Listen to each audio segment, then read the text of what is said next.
नमस्कार मित्रांनो, वॉरियर शेतकरी या यूट्यूब चॅनलमध्ये आपलं सहर्ष स्वागत. मित्रांनो, कांदा पीक हे महत्त्वाचे पीक आहे. त्यामुळे मित्रांनो, या कांदा पिकामध्ये आपलं भरघोस उत्पादन काढणं खूप गरजेचं असतं, जेणेकरून आपल्याला बाजारपेठेमध्ये कांद्याला चांगली मागणी असेल तर आपल्याला नक्कीच फायदा होतो, उत्पन्नात नक्कीच वाढ होत असते. तर मित्रांनो, या कांदा पिकाची एकंदरीत आपल्याला उत्पन्न मिळवण्यासाठी यामध्ये कांद्याची साईज होणं खूप महत्त्वाचे आहे. कांदा जितका साईज फुल साईज असेल, कांदा पोचलेला असेल किंवा कांदा फुगवण क्षमता जास्त असेल तर अशा कांद्याला बाजारपेठेत नक्कीच मागणी असते. तर मित्रांनो, जास्त चांगली क्वालिटी असलेला कांदा, साईज चांगली झालेला कांद्याला नक्की भाव चांगला लागतो. त्यामुळे आपल्या कांद्याला शक्यतो जितका चांगला आकार येईल, जितकी फुगवण होईल, ते खूप महत्त्वाचं असतं. तर आपण या व्हिडिओमध्ये कांद्याची फुगवण क्षमता वाढण्यासाठी आणि कांद्याचं शेवटचं पाणी कधी द्यावं, शेवटचं पाणी कधी तोडावं कांद्याचं, याचीसुद्धा माहिती आपण या व्हिडिओमध्ये पाहणार आहोत. त्यापूर्वी चॅनलवर नवीन असेल प्लीज चॅनल सबस्क्राईब करा, लाईक करा, शेअर करा. तर पाहूया सविस्तर माहिती. मित्रांनो, आपला कांदा पीक ज्यावेळेस 60 दिवसाच्या पुढे गेला असतो, तर अशा वेळेस आपल्याला कांदा पिकामध्ये कुठल्याही रासायनिक खताचा वापर करायचा नसतो.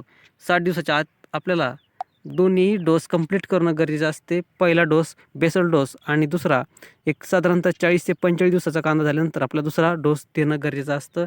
यानंतर कुठलाही आपल्याला रासायनिक खत यामध्ये वापरायचं नाही, जेणेकरून आपल्या कांद्याची सड होऊ नये. यानंतर आपल्याला फक्त विद्राव्य खताच्या 2 फवारणी करायच्या आहे मित्रांनो. ज्यावेळेस आपला कांदा एक साधारणतः 70 ते 75 दिवसाचा झाला असतो, त्यावेळेस आपला 05234 एक बुरशीनाशक, एक कीटकनाशकचं फवारणी घ्यायची आहे. आणि यानंतर मित्रांनो, ज्यावेळेस आपला कांदा एक 90 दिवसाचा झाला असेल, तर अशा वेळेस आपल्याला या 90 दिवसाच्या कांद्यामध्ये शेवटची फवारणी घ्यायची आहे, ती म्हणजे 05234 आणि एक बोरॉन आणि एक बुरशीनाशक यांची फवारणी अंतिम करायची आहे. यानंतर कुठलीही फवारणी करायची नाही.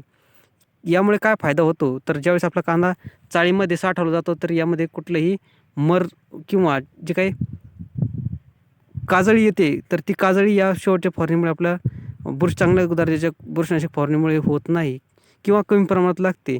आणि मित्रांनो, यामुळे आपल्या कांद्याची साठवण क्षमता ही वाढली जाते. त्याचप्रमाणे मित्रांनो, बोरांचा फायदा हा होतो की बोरांच्या फवारणीमुळे आपल्या कांद्याला चकाकी कलर चांगला येतो आणि यामध्ये बाजारामध्ये आपल्या कांद्याला भाव चांगला लागू शकतो. त्याचप्रमाणे मित्रांनो, यानंतर आपल्याला कुठलीही फवारणी करायची नाही. 90च्या दिवसाच्या नंतर कांदा लागवड होऊन 90 दिवस झाला असेल, तर यानंतर आपल्याला कुठलीही फवारणी नको. कुठलंही आपलं यानंतर पाणीसुद्धा व्यवस्थापन द्यायचं नाही. साधारणतः आपला कांदा 90 ते 95 दिवसाचा झाला असेल, तर अशा वेळेस आपल्या कांद्याचे शेवटचं पाणी देऊन घ्यायचं आहे कांद्याला. यानंतर आपलं कुठलंही पाणी द्यायचं नाही, कारण तुम्ही वारंवार पाणी देत राहाल तर कांद्याची सड होण्याची शक्यता असते. ज्यावेळेस आपला कांदा साठवला जातो चाळीमध्ये, तर अशा वेळेस आपल्या कांद्याला सड होऊ नये. जास्त पाणी देत राहिलं तर नक्की सड होणार.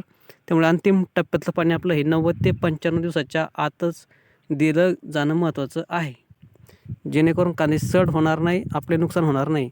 आणि मित्रांनो, कांद्यामध्ये कांद्याला पाणी व्यवस्थापन करताना जास्तही पाणी चालत नाही आणि एकदम पाणी कमीसुद्धा चालत नाही. त्यामुळे ॲक्युरेट कमी प्रमाणातच आपल्याला कांद्याचं पाणी आवश्यक असतं. तर ही होती कांदा फुगवण्यासाठी आणि कांद्याचं अंतिम पाणी कधी द्यावं, शेवटचं पाणी कधी द्यावं, याविषयी सविस्तर माहिती. व्हिडिओ आवडला असेल प्लीज चॅनल सबस्क्राईब करा, लाईक करा, शेअर करा. धन्यवाद.